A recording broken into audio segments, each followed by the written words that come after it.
ನಮಸ್ಕಾರ ಸ್ನೇಹಿತರೆ, welcome back to our channel. ನಾನು ನಿಮ್ಮ ಗೀತಾ. ಸ್ನೇಹಿತರೆ, ಎಲ್ಲರೂ ಹೇಗಿದ್ದೀರಾ? ಎಲ್ಲರೂ ಚೆನ್ನಾಗಿದ್ದೀರಾ ಅಂತ ಭಾವಿಸ್ತಾ ಇವತ್ತಿನ ವ್ಲಾಗಲ್ಲಿ ನಾನು ಮಟನ್ ಸಾಂಬಾರು ಹೇಗೆ ಮಾಡೋದಂತ ನಿಮ್ಮ ಜೊತೆ ಶೇರ್ ಮಾಡ್ಕೋತಾ ಇದ್ದೀನಿ. ಸೊ ಸಿಂಪಲ್ಲಾಗಿ ಸ್ಪೈಸಿಯಾಗಿ ಮಟನ್ ಸಾಂಬಾರು ನಿಮಗೆ ತುಂಬ ಅಂದರೆ ತುಂಬಾ ಇಷ್ಟ ಆಗುತ್ತೆ. ಒಂದು ಸಾರಿ ಈ ಥರ ಟ್ರೈ ಮಾಡಿ ನೋಡಿ ಮಟನ್ ಸಾಂಬಾರು ಹೇಗೆ ಮಾಡೋದಂತ. ಇವಾಗ ನೋಡೋಣ ಬನ್ನಿ ಫ್ರೆಂಡ್ಸ್. ಇವಾಗ ಸ್ಟವ್ ಮೇಲೆ ಕುಕ್ಕರ್ನ ಬಿಸಿ ಮಾಡ್ಕೊಳ್ಳೋಕ್ಕೆ ಇಟ್ಕೊಳ್ಳೋಣ ಫ್ರೆಂಡ್ಸ್. ನೀವು ನಾರ್ಮಲ್ ಪಾತ್ರೆಲ್ಲಾದರೂ ಮಾಡ್ಬೋದು, ಇಲ್ಲ ಕುಕ್ಕರಲ್ಲಾದರೂ ಮಾಡ್ಬೋದು. ನಾನಿವತ್ತು ಕುಕ್ಕರಲ್ಲಿ ಮಾಡ್ತಾಯಿದ್ದೀನಿ. ಇವಾಗ ಸ್ವಲ್ಪ ಎಣ್ಣೆ ಒಗ್ಗರಣೆಗೆ ಎಣ್ಣೆ ಹಾಕೋಣ. ಎಣ್ಣೆ ಕಾದಾದಮೇಲೆ ಸ್ವಲ್ಪ ಮಸಾಲೆ ಪದಾರ್ಥನ ಇಲ್ಲಿ ಯೂಸ್ ಮಾಡ್ತಾಯಿದ್ದೀನಿ. ಒಂದು ಚಕ್ಕೆ ಯೂಸ್ ಮಾಡ್ತಾಯಿದ್ದೀನಿ, ಸ್ವಲ್ಪ ಸೋಂಪು ಹಾಕ್ತಾಯಿದ್ದೀನಿ, ಒಂದು ಏಲಕ್ಕಿ. ನಾನಿಲ್ಲಿ ಜಾಸ್ತಿ ಹಾಕ್ತಾಯಿಲ್ಲ, ಒಗ್ಗರಣೆಗೆ ಮಸಾಲೆಗೆ ಯೂಸ್ ಮಾಡ್ತಾಯಿದ್ದೀನಿ. ಅದಕ್ಕೆ ಇವಾಗ ಸ್ವಲ್ಪ ಕಡಿಮೆನೇ ಯೂಸ್ ಮಾಡ್ಕೋತಾ ಇದ್ದೀನಿ. ಇದು ಸ್ವಲ್ಪ ಎಣ್ಣೆಲಿ ಫ್ರೈ ಆದಮೇಲೆ ಇದಕ್ಕೆ ನಾನು ಒಂದು ಮೀಡಿಯಮ್ ಸೈಜ್ ಈರುಳ್ಳಿನ ತೊಗೊಂಡಿದ್ದೀನಿ ಫ್ರೆಂಡ್ಸ್, ಇಲ್ಲಿ ಉದ್ದದ್ದಾಗಿ ಕಟ್ ಮಾಡ್ಕೊಂಡಿರೋದು. ಇವಾಗ ಇದನ್ನು ಚೆನ್ನಾಗಿ ಎಣ್ಣೆಲಿ ಫ್ರೈ ಮಾಡ್ಕೋಬೇಕು. ಅದು ಕೆಂಪು ಬಣ್ಣ ಬರೋವರೆಗೂ, ಅಂದರೆ ಕಂದು ಬಣ್ಣ ಬರಬೇಕು. ಸ್ವಲ್ಪ ಈರುಳ್ಳಿ ಚೆನ್ನಾಗಿ ಎಣ್ಣೆಲೇ ಫ್ರೈ ಮಾಡಬೇಕಾಗತ್ತೆ. ಇದಕ್ಕೆ ಇವಾಗ ನಾನು ಮಟನ್ನ ಹಾಕ್ಕೊಳ್ತಾ ಇದ್ದೀನಿ. ಇಲ್ಲಿ ನಾನು ಅರ್ಧ kg ಮಟನ್ನ ತೊಗೊಂಡಿರೋದು ಫ್ರೆಂಡ್ಸ್. ನಿಮಗೆ ಯಾವ ಒಂದು ಅಳತೆ ಬೇಕು ನೋಡಿ.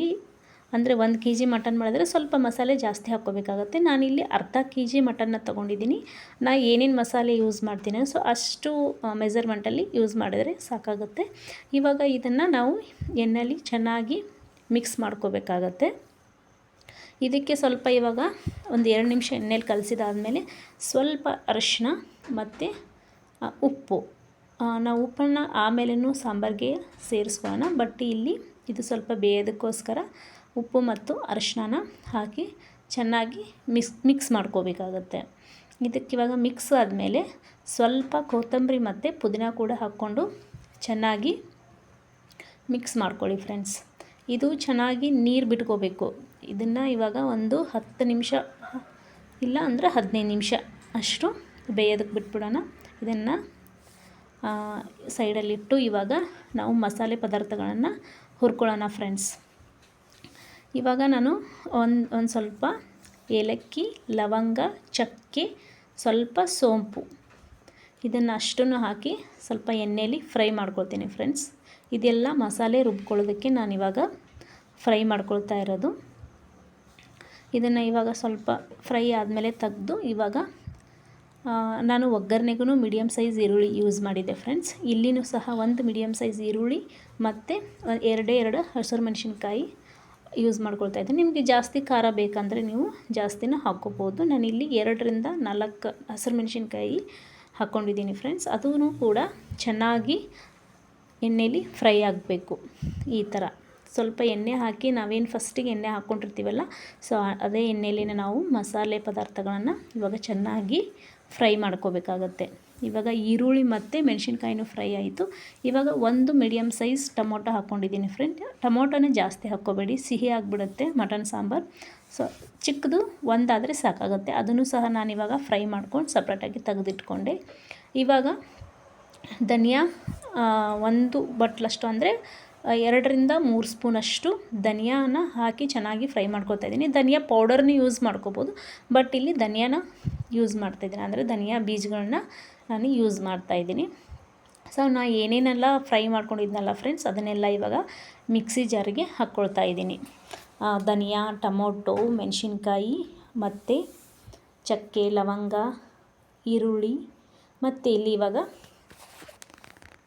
ಅರ್ಧ ಕಪ್ಪಷ್ಟು ಕೊಬ್ಬರಿ, ಹಸಿ ಕೊಬ್ಬರಿ ಮತ್ತು ಶುಂಠಿ, ಬೆಳ್ಳುಳ್ಳಿ, ಕೊತ್ತಂಬರಿ. ಇದಕ್ಕೆ ಇವಾಗ ನಾವು ಕೆಂಪು ಖಾರದ ಪುಡಿನ ಯೂಸ್ ಮಾಡ್ತಾಯಿದ್ದೀನಿ ಫ್ರೆಂಡ್ಸ್. ಇಲ್ಲಿ ನಾನು ಧನಿಯಾ ಪೌಡರ್ ಹಾಕ್ತಾಯಿಲ್ಲ, ಧನಿಯಾ ಬೀಜನ ಹಾಕಿದ್ದೀನಿ ಆಲ್ರೆಡಿ ಫ್ರೈ ಮಾಡಿ. ಸೊ 2 ಟೇಬಲ್ ಸ್ಪೂನಷ್ಟು ಖಾರ ಪುಡಿನ ಹಾಕ್ಕೊಳ್ತೇನೆ, ಅಂದರೆ ಕೆಂಪು ಖಾರದ ಪುಡಿನ ಹಾಕ್ಕೊಳ್ತಾ ಇದ್ದೀನಿ. ಸೊ ಇವಾಗ ಎಲ್ಲನೂ ಹಾಕಿ ಸ್ವಲ್ಪ ನೀರು ಹಾಕಿ ರುಬ್ಬಿದಾದ್ಮೇಲೆ ನೋಡಿ ಪೇಸ್ಟ್ ಥರ ಬರೋವರೆಗೂ ನಾವು ರುಬ್ಕೋಬೇಕಾಗತ್ತೆ. ತರಿಯಾಗಿ ಬೇಡ, ಫುಲ್ ಪೇಸ್ಟ್ ಆಗಲಿ ಅದು. ಇವಾಗ ನೋಡಿ ಫ್ರೆಂಡ್ಸ್, ಎಲ್ಲ ನೀರು ಹಿಂಡ್ಕೊಂಡು ಎಣ್ಣೆ ಬಿಟ್ಕೊಂಡಿದೆ ಮಟನ್. ಈ ಥರ ಆಗಿರಬೇಕು. ಯಾವುದೇ ಕಾರಣಕ್ಕೂ ನೀರಿನ ಅಂಶ ಮಟನ್ನಲ್ಲಿ ಇರಬಾರ್ದು, ಅದೆಲ್ಲ ಬೆಂದು ಸೊ ಈ ಥರ ಎಣ್ಣೆ ಬಿಟ್ಕೊಂಡಿರಬೇಕು ಫ್ರೆಂಡ್ಸ್. ಆವಾಗಲೇ ಮಟನ್ ಚೆನ್ನಾಗಿ ಮಸಾಲೆ ಎಲ್ಲ ಹಿಡಿಯುತ್ತೆ ಮತ್ತು ಬೇಯೋದಕ್ಕೂ ಈಸಿ ಆಗುತ್ತೆ. ಇವಾಗ ನಾನೇನು ರುಬ್ಬಿದ್ನಲ್ಲ ಮಸಾಲೆ ಎಲ್ಲನೂ ಅದು ಚೆನ್ನಾಗಿ ಪೇಸ್ಟ್ ಆಗಿರಬೇಕು ಫ್ರೆಂಡ್ಸ್. ಅದನ್ನೇ ಇವಾಗ ನಾನು ಇದಕ್ಕೆ ಮಟನ್ಗೆ ಹಾಕಿ ಚೆನ್ನಾಗಿ ಮಿಕ್ಸ್ ಮಾಡ್ಕೊಳ್ತಾ ಇದ್ದೀನಿ. ಮಟನ್ ಬೆಂದಿರೋದ್ರಿಂದ ಸ್ವಲ್ಪ ಅರ್ಧ ಬೆಂದಿರೋದ್ರಿಂದ ಅದಕ್ಕೆ ಉಪ್ಪು ಮತ್ತು ಅರಿಶಿನ ಆಲ್ರೆಡಿ ಇದೆ. ಸೊ ಅದ್ರ ಜೊತೆಗೆ ಇದು ಮಸಾಲೆ ಸ್ವಲ್ಪ ಹಿಡ್ಕೊಳ್ಳಿ ಫ್ರೆಂಡ್ಸ್. ಅದು ಮಟನ್ಗೆ ಸ್ವಲ್ಪ ಅದು ಜಾರ್ದೇನು ನೀರು ಇರುತ್ತಲ್ಲ ಅದನ್ನೇ ಸ್ವಲ್ಪ ಹಾಕಿ ಸ್ವಲ್ಪ ಮುಚ್ಚಿಬಿಟ್ಟು ಒಂದು 2ರಿಂದ 3 ನಿಮಿಷ ಸಾಕು. ಚೆನ್ನಾಗಿ ಅದನ್ನು ಬೇಯಿಸಬೇಕಾಗತ್ತೆ. ಸ್ವಲ್ಪ ಎಣ್ಣೆ ಬಿಟ್ಕೋಬೇಕು ಫ್ರೆಂಡ್ಸ್. ಅದು ಆವಾಗಲೇ ಮಸಾಲೆ ಎಲ್ಲ ಚೆನ್ನಾಗಿ ಹಿಡ್ಕೊಳ್ಳುತ್ತೆ.